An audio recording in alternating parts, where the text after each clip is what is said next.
Wonderful. Well, welcome everyone. Thanks for starting off by putting your names in the chat. You have made it. Success. 1, to the end of your Thursday, so well done. And 2, to this workshop, Engaging in Courageous Conversations Post-Election with Megan Goldenstein, that is me, and Carrie Kelso, who is on time for us today. So let me go. So who's in the Zoom? So Yep. like she said, that's Megan. I'm Carrie. I am the program coordinator consultant for Metro Detroit and other areas outside of Michigan. So after this session, if you're interested in MIGBA, I will be the person, your point person. And Megan is doing most of the presenting today while I handle tech. So I will let her introduce herself. So I am in our Chicago office. So if I misspeak the time, it's because it is Central Time where I am. And I've been at MIGFA for 10 years, doing a lot of stuff with our elections program and some of our other teacher-facing work. So I always love talking elections with folks. I have both worked on campaigns and then supported teachers in doing elections work in Chicago for nearly 10 years, which is amazing. So if you, Carrie, could you go to the next slide? And if you, I know folks have already put your names in the chat, but we also like to do an icebreaker of sorts. So if in addition to your name, you could add what you teach, and that could be grade or subject. And then also as you look at these different moods, options, these GIFs or GIFs, which of these best reflects how you are feeling today? Maybe you're excited because it's nearly Friday. Maybe you are dying of crazy, and I'm gonna open the chat so I can get a sense of what numbers. Yep, 5, totally reasonable. 1,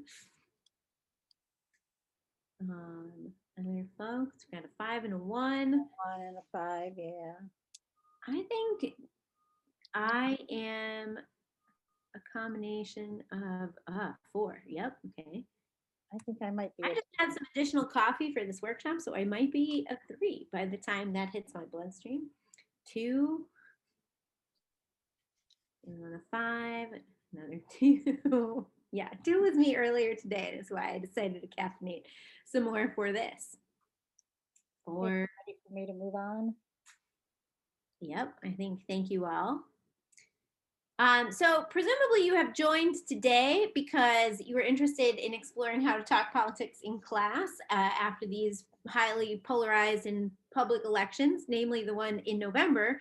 But I know you may have local and or state elections coming up this spring as well. So thinking, you know, it may be immediately relevant to you or in the near future. Well done having any capacity to think ahead right now.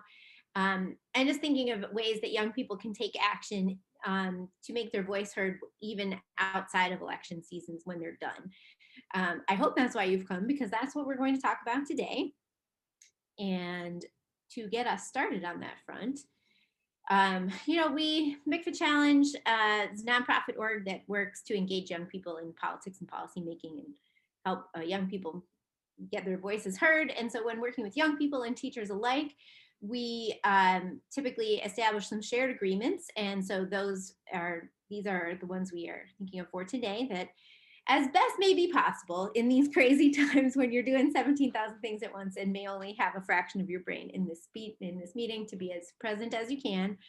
Ask clarifying questions. Carrie's going to have an eye on the chat even when I don't. And so you can do that. We're also a relatively small group. So if you want, we're asking, you know, you all are muted right now. That is totally fine. Please stay that way. But also if you want to come off mute to ask a question straight out, please feel free to do that. Use the chat to participate. We like a lively chat. And stay curious, keep an open mind as to, particularly if you're feeling dead on your feet. Sometimes I know my first reaction to things is like, well, that's not going to work. But even if that's your first reaction, ask you to like consider what the second one might be, about how when you're in a better space, you might believe that what we're talking about could work with your students and under your circumstances. All right, so as we head into you know, the concept of engaging your young people in courageous conversations around polarizing and or weighty topics, we wanted to get a sense, we're not assuming that this is easy in any way. In fact, that's probably why you're here, because it is not easy. But just thinking about, what if the question is like, how do you feel about talking about politics with your students? Is that something that is in your comfort zone where you're just like, I could do this all day, it's fun and causes me no anxiety? Growth zone is like, you see value in it, but it is challenging and requires intentionality. Or is that the panic zone for you where you're just like, I know it feels dangerous and scary? What you could put in the chat where you or how you're feeling about that. Growth zone, Stan? Zone, comfort zone, growth, comfort, comfort. So a mixture of growth and comfort. It looks like no one's really in the panic zone. Okay. I appreciate comfort zone, I think, because yeah, it could vary by the day, or you think it's going fine until someone throws you for a loop. So that, thank you, because that helps get a sense of how to pivot what we have planned to fit the needs of this group in particular. So understanding that it is can be a dicey area, like what are some of the things that you think keep people from engaging in courageous conversations, whether that is like what keeps you or what you've seen hold back other people? And we use the term courageous conversations as opposed to difficult conversations, not to suggest that there is not challenge in it, but also to set up, the overall value in it, and not assume that it is always going to be difficult, but that it requires some courage to take into it. So people have thoughts about what makes it, what are some of the factors that keep us and or others from engaging in these types of courageous conversations.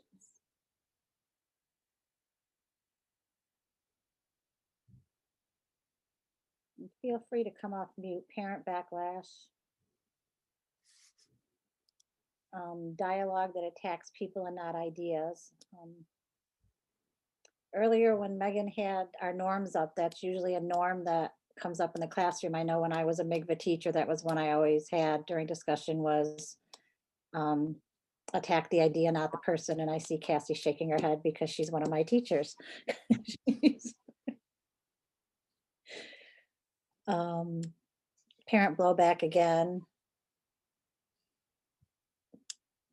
Divided opinions, being in the newspaper. Monica, do you want to explain that? I'm not quite sure what you mean by that. Basically, it would be parent blowback. If you say something and then we've had parents who will go to the TV station and talk about what they're upset about with us. So. Oh, 21st century America. Yeah. Yeah. I think it is real. And to that, I appreciate you highlighting that the public level to which things can escalate quickly, particularly if you're working with students who are at home and parents are literally there. It's a whole additional level of exposure. And I see Jean's being the only one who has that opinion too. I think it is difficult, right? To think about how much of your voice and how to bring your voice and how to create space for voices, and having parents that feel the need to weigh in. I have a lot of empathy for you all. Let's say that. I see Jacob's, that they don't like what you're teaching and they feel the need to tell you that. It's a very public stage that you're on. And I think when we talk about this being courageous conversations, it is all the more difficult to have courageous conversations on a larger stage with people that you don't know necessarily to participate. So it is sticky, and yet there is enormous value, which is what the next slide is going to talk about. Certainly you could all list these things as well, but there are many reasons to do it and that make it worth the difficulties and the courage that is required.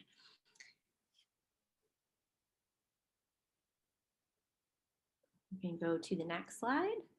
Oh, I thought you wanted to stay there for a little while.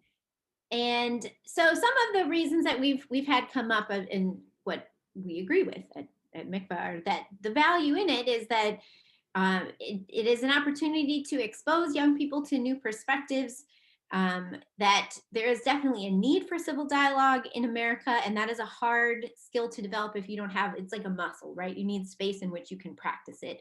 And when the outside world is not providing that, the classroom can be, even more valuable of a space to do it for, as rare as it is. That students are curious and they have questions, even if, sometimes when things get more hot button, and they're afraid to ask, creating spaces where they can ask are all the more important. Towards that end, US teachers are trusted adults for young people, and then as much as anywhere can be in the world today, the classroom is a safe space for that debate more than their homes might be in some cases. And then it's an opportunity to address misinformation, reflect with young people about how to source evidence. And then not last but not least, certainly, is that the idea of democracy requires people to be able to discuss different opinions with each other. And so the future of our democracy depends on cultivating these skills in young people. So it definitely comes with its challenges, but can have amazing payoff for the immediate, the present, and also trying to instill in young people, who will be better able to practice democratic citizenship than small d democratic citizenship than current adults are in today's world. So we have a couple different activities that we are going to offer as tools for how to help format these conversations that you could have in a way that makes it less likely it's going to go off the rails.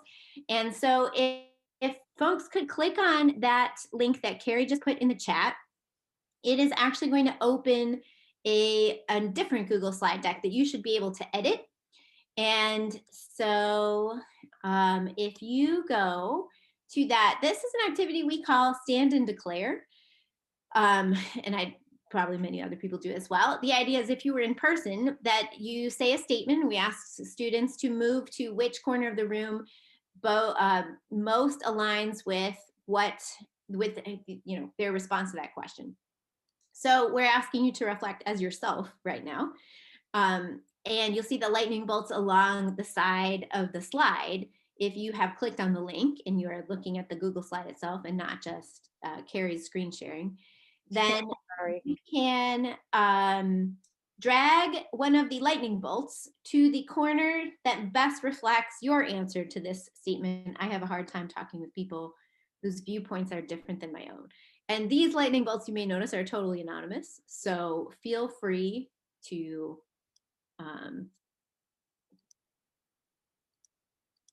all right, I see them starting to move. And part of why we're asking, giving you guys the opportunity to reflect on this for yourself and not just be doing this with students is that as a facilitator, it is important to recognize, that what is challenging for you so that you can go into this activity with your young people with intentionality and not just assume that it's going to be fine, because it can be fine with preparation. And I see we have a variety of answers here. The other thing I appreciate about Stand and Declare as a tool with young people is it gives you a snapshot of where your students are on something at a glance. And it is not a, sometimes we'll have, if you have students grouped in each corner, you can have them talk amongst themselves and go ahead and then have one person share out from that group. And if anyone changes their mind, they can switch corners at any time. But it is not meant to be a game of get everyone in your corner. It's meant to be, an opportunity to showcase and let people see there are lots of different viewpoints and answers to a question that not everybody is in lockstep. So if you think of why political conversations and discussing elections are hard right now, so much of it, I think, is because in the media, et cetera, it gets broken into this binary of like us versus them.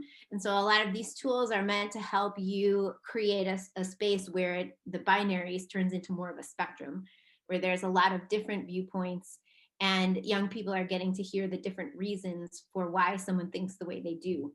And you might find like these two lightning bolts who are in the strongly disagree corner right now, they might have entirely different reasons for being in the strongly disagree corner. And all the folks up in the agree corner they may all agree that they have a hard time, but they might have different definitions of what that means, or there might be different reasons for that. So it's not to say that everybody, you know, the part of the point of the activity is like giving students a structured opportunity to hear from people who have different viewpoints that coexist with theirs. So if you want to go to the next statement, Carrie, or actually for folks, if you're looking at your actual Google slides, the next one down. People who support the candidate I did not vote for, sorry, people who support the candidate I did not vote for are ignorant. And again, in this space, this is, you know, move those lightning bolts, you are anonymous.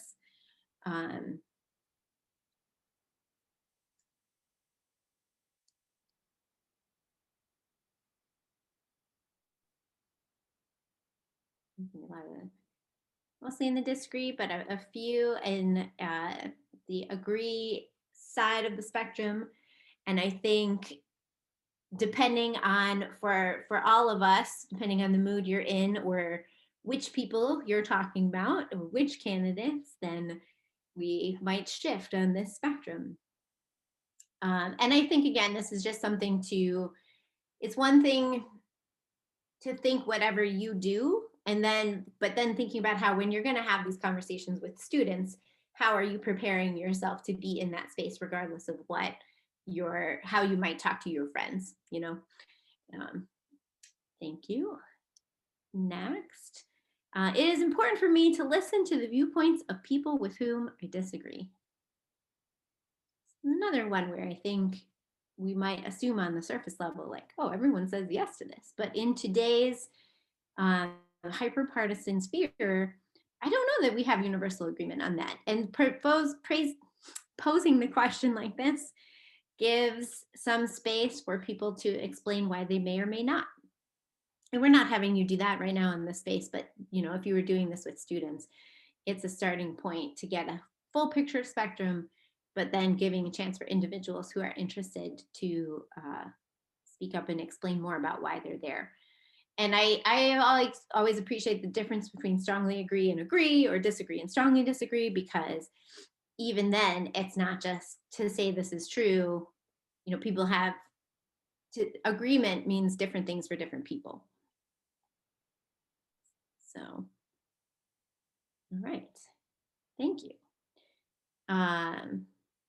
And then do you want to go to one more slide? This is another example. So these lightning bolts I mentioned are anonymous. This is an example of how you could do it if you wanted to be able to call on young people or put people in groups based on what corner they were in, to have them discuss with each other, etc.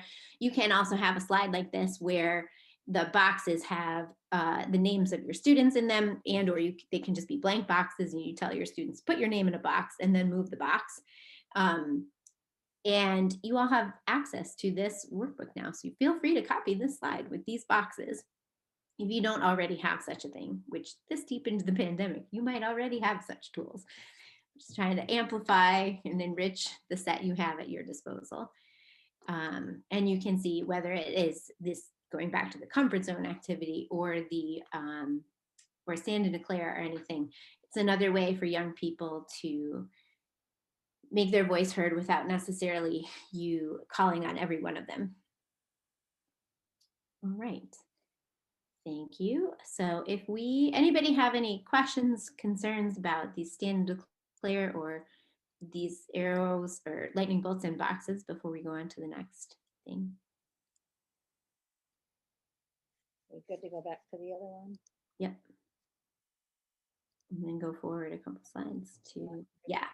So on the subject of, you know, stand and declare being one way to sort of structure a conversation so that young people are able to speak in less of a binary us versus them format, and more splitting to show there's lots of different reasons for having different positions, and there's more than two positions to have.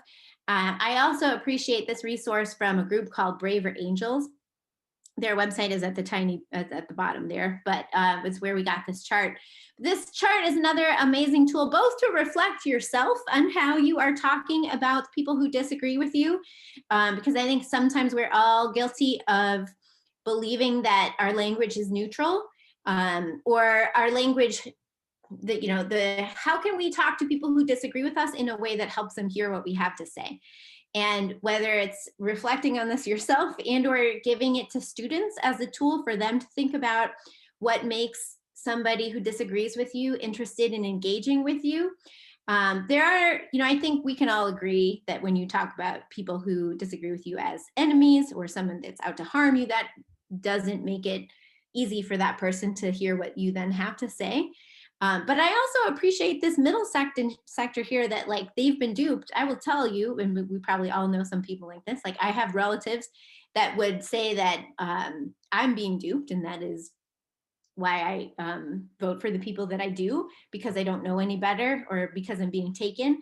And I appreciate that as a option on here all is described as something that doesn't necessarily help bridge that divide, because why do I want to talk to somebody that thinks I'm stupid? And I think even as we may all be pretty good at avoiding their enemies language, also making sure that when we're talking with each other, people who might disagree with us, that we're moving hopefully beyond pity as well. Because if you want people to hear what you have to say, and you have any hope of them better understanding you, starting from a place of pity or disdain, doesn't make that easy. So this is another tool that whether you go to the website, Braver Angels facilitates conversations from people who have voted for, they were founded after the 2016 election, and we're in places like Ohio, and I would imagine Michigan as well, any of the purple states in which like people within the same family or community were fairly torn apart by finding out that their relatives, supported this other candidate. They didn't understand how. So I encourage you to check out their work. But even if you don't, the chart itself can be a great starting point to help young people reflect on how they're going to bring themselves to a given conversation. We have also used this before having students campaign for different candidates running for office, because if they're campaigning for a candidate that they don't necessarily love themselves, but they're there trying to learn about the experience, thinking about how they can talk to voters who may or may not support that candidate already, this can help them frame the message that they want to send. All right. So next comes the interactive part of this conversation here is like, and yet another tool, I know because people mentioned had a tricky part of engaging in these conversations can be concerned that, one person is going to like whether it's parents, take what you said out of context, or here, start from a place of not assuming best intentions of what you're trying to do, etc. So another activity to sort of break down the binary and help people see each other as individuals and not just a member of a group who voted for one person or another is what we call story share. And so the notion of this, and this is what you are all about to practice, in fact, is that you pick a topic and you ask everybody to spend a couple minutes and think, what is the story I would tell to answer this question? And it can be a longer thing for the purposes of today's workshop. We're keeping it super short. We're not asking you to tell a whole story. We are just asking you to think of 3 words to describe how you are feeling about the election. And for the purposes of this activity, let's talk about the one that happened in November. 3 words that describe how you're feeling about the election and why did you choose those words? So in a couple minutes, Carrie is going to put you into breakout rooms with a partner, and you're going to have 5 minutes to share out. So each of you gets about 2.5 minutes to tell the other person, your partner, why you picked what the 3 words you picked are, and what your reason for picking each one was. At the end of those 5 minutes, we're going to combine your room with another pair so that then there will be 4 of you. And your responsibility will be to tell your partner's story as they told it to you, but in the first person. So if Carrie and I were paired up, she would tell me her 3 words, I would tell her mine. And then if we were then put in a room with Cassie and Jacob, who are the first 2 people on my screen, I would tell Carrie's story, but I would say like, my name is Carrie and my 3 words are X, Y, and Z. And I picked these because A, B, and C. So that, yeah, You get 2.5 or 5 minutes in the first room with just your partner to each exchange your 3 words. And then know that without coming back to the main room, we're just going to combine your breakout rooms so that there are then 4 of you.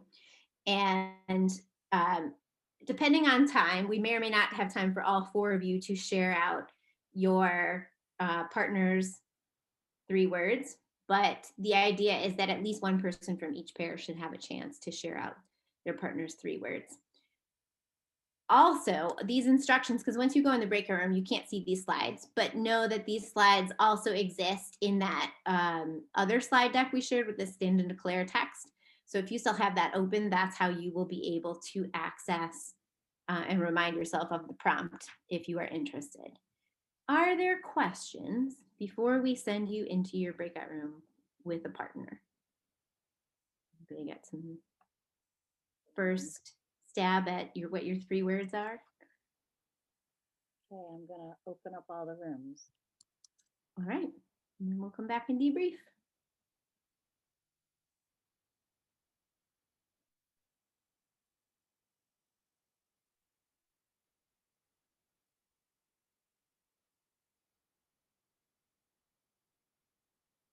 I'm not seeing everybody move into their rooms. All right.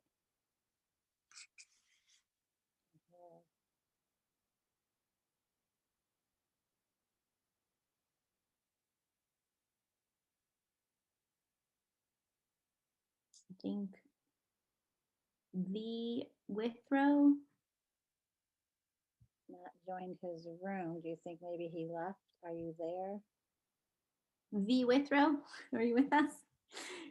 I'm gonna move. You want to go? You want to join Pat? Want me to go join Pat? Sure. How do I join a room? I'm gonna assign you. Okay.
until everybody is back.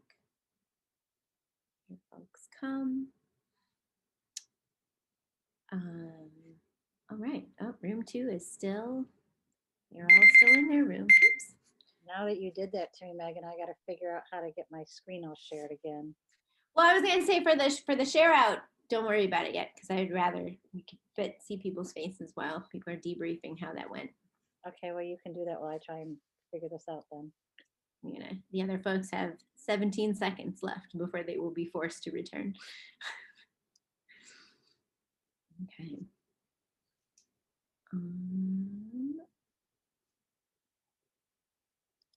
In 5, 4, 3, 2. Get the Zoom whiplash. Oh, and everybody's back.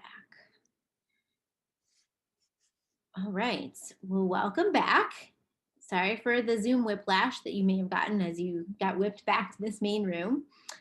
As is always the case in PD, we're saying like sample this activity, but also do it in lightning round fashion. And if you were doing this with students, you could obviously be more intentional about how much time you allotted for each chunk of the activity, whether it's all in one day or which parts might be assigned as homework, etc.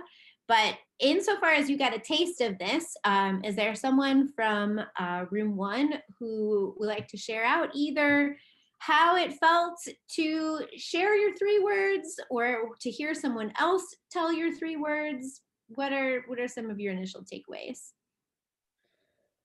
Me and Casey had the same thoughts. We were just relieved that it was over. We felt the election was just exhausting. And just that sense of it's finally over. And also how to teach about an election when normally it's done and over and done with in a day versus almost a week later and you're having kids ask, well, you taught us that it's over in one day. I'm like, well, it's not. This isn't a normal election, guys. We're going to be here a while. So Yep. just trying to get them to understand that things change. And then when you were paired with 2 more people, did you still have similar words, or was there a greater variety? We all felt the same, that having the election last for so long, then that runoff election, it was just seemed like the never ending cycle. And we were all relieved when it was finally over with. Okay, thank you. What about room 2? Or no, rooms 1 and 2 were combined, and then rooms 3 and 4 were combined. So the group that did not end up in the same room as Jacob. So I thought it was really interesting at first to share your words. It was a little intimidating, not knowing that other person and what they were going to think about my words, or, and being a topic that is, divisive in the first place.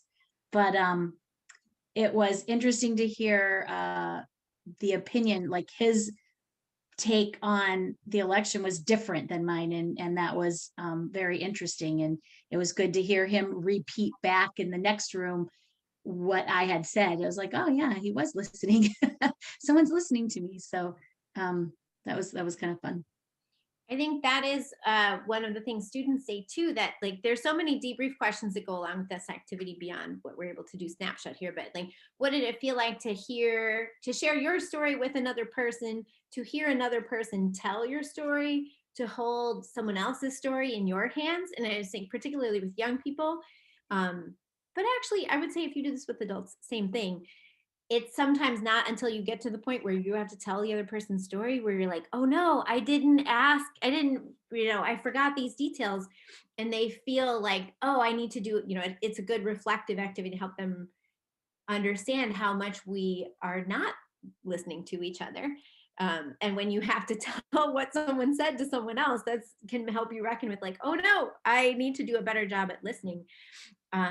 And I'm glad that you had the experience, Jean, that your partner was listening and was able to share what you were thinking, even though you had not necessarily been thinking the same thing, because that is the idea, again, being able to inspire, like even what is it like to be someone else, even just for a split second? Clearly you cannot know the entirety of someone else's journey just through the exchange of one story, but how can conversations like this set the tone for then when you do have discussions about things where you might disagree, they're informed by what you know about that person as a human. And that is not, you're not reducing people to, political party affiliation or any other single snapshot or stereotype. The other last thing I would say about this is, you mentioned doing it with strangers, and I think in some cases it is scarier to do it with strangers. In some ways it is scarier to do it when you do know the person. But either way, we've seen it work. And so I think most of it is about setting up instructions on the front end, making sure you already have some norms like we have together today, and giving them the heads up that on the front end they should be intentional about listening, and that their job is to communicate their partner's story as much as it is to share their own. All right, so Carrie, are you back to be able to share your screen again? I believe so. For a wrap up here? That I would just say, so like anything that we can do to sort of bring down the temperature within the classroom, whether that is norms, whether that is, showing that young people can have a variety of positions, and that entire humans are not reduced to one. They're, groups are made of individuals, and individuals are more than one thing. So how can we help? Oh, we're just seeing a whole I know. back and forth here. How Okay. to break down the binary, to find more points of connection, to bring down the temperature so that people feel more comfortable having conversations and sharing pieces of themselves in less of a debate and who can win fashion, and more of a all our experiences have happened to us, and how do we create a space in which people feel comfortable through different exercises of doing that. The last thing I would say on this front is, in bringing down the temperature, is also reminding people that though elections obviously matter and have consequences, they are the beginning and not the end. There is a tomorrow, whether that is a week later or the next day, that the work continues whether the candidates you wanted to see win are in office or not. And that even if your candidate did not win, there is still more work for you to be done. There are other ways that you can continue to make change on behalf of the issues that you want to see change happen on. And even if your candidate wins, there is more work to be done, because we know elected officials do not magically have the power to do everything we want them to do tomorrow, and that they're dealing with competing priorities. So we do also, Carrie's going to put these links in the chat as well, have lessons towards that idea as well. So post-election, one of those is about holding elected officials accountable, and one is helping young people see that whatever actions they're taking to make their voice heard, that is work that continues over the course of a lifetime. That's the part of something larger lesson there. That no matter how important an election is, and even if your person gets in there and you're like, oh, thank goodness, then even if they're in there, they're only in there for a short period of time. So your work is not done. And if the person you wanted to see win lost, rather than turn to despair and anger, how can you keep working on your issues in different ways? And how can you continue to take action with or without people who are holding elected office? So those lessons are there. The other thing I realized is that you all may not necessarily know that everything we're talking about is part of a whole set of virtual elections lessons we have. So I'm putting the link in the chat for those as well. The story share activity is part of those lessons, as is stand and declare. And so that is a short form that will ask you to fill out, and then you basically tell us your name, school, etc. And then the auto reply you get from filling out that form gives you a link to a whole Google folder full of these virtual elections lessons. So last but not least, I would say we have a website, mcfachallenges.org. And more importantly for you, arguably, I would say, is our Facebook group for facebook.com/group/MCFA-teachers. We have worked with teachers across the country in different spaces who are using our curricula and have attended our workshops. And the Facebook group is just a place for people to be able to share additional resources, because we know you all have great things you are already doing, and also chat with people about how if you have questions about how have you used this lesson with this group of teachers or this group of students or this grade or this subject area. So please join our movement via the Facebook group. Carrie has put her email in the chat as well, carrie@mikvahchallenge.org. And if you're interested in learning more about MICVA programs, you can talk to her. Last but not least, I would say we have a survey that if you're willing, we would love for you to fill out to give us some feedback on what you thought of today's workshop and help us think about how we can do better moving forward. So I'm pretty proud I hit all of that with a minute to spare. That's the survey. SurveyMonkey link is in the chat. Any feedback is always welcome. Beyond that, enjoy the rest of your evening and have a great night.